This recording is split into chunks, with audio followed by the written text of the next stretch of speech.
আসসালামু আলাইকুম গাইস, আপনারা সবাই ভালো আছেন আশা করি। আমি আপনাদের দয়া অনেক ভালো আছি। যে আমার ভাই বোন সবাই এখানে আছে, ওরা বলতেছে কি যে ভাইয়া এই গাছে উঠে আম পারো। তাই আমি ভাবতেছি যে ওদের কিছু আম বাইরা দেয়, কিন্তু আমগুলো এখনো পাকে নাই। আর এই যেটা আমার মামা, ও আম খাবো। তুমি মামা আম খাবা না? হ্যাঁ, ওই দেখেন ডিশ নিয়ে বৈশা রয়েছে। এই এক ডিশ আম নিবা একবারে? তুমি দুই ডিশ নিবা? এক ডিশ আম নিয়ে যেতে পারবা তুমি? এই যে নাজিফা, ও বলতেছে যে ভাই আম খামু। আর ভাই আমি এই যে গাছে উঠবো এখন, উঠে এখান থেকে আমি আম পারবো। আর এই গাছে মোটামুটি অনেক আম আছে, কিন্তু দেখা যাইতেছে না। আর ওরা সবাই আমগুলো নিচে নাইমা খুঁটবো, নিচে যেগুলা পড়বো ওরা খুঁটবো। তোমরা কি আম খুঁটবা না সবাই?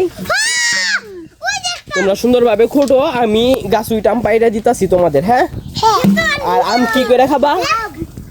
আচার বানায় খাম, আচার বানায় খাম, তাই না মামা?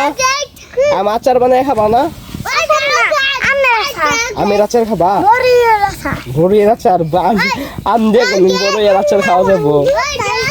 নাজিফা, তাহলে এই গাছ উঠি। হ্যাঁ, আম খুঁটো। হ্যাঁ, তো আমার জন্য দোয়া করো। আম গাছ উঠি যেন পয়রা যায় না। হ্যাঁ, আচ্ছা গাইস, আমি এখন গাছ উঠবো, একটু পর আবার আপনাদের সাথে দেখা হইতাছে।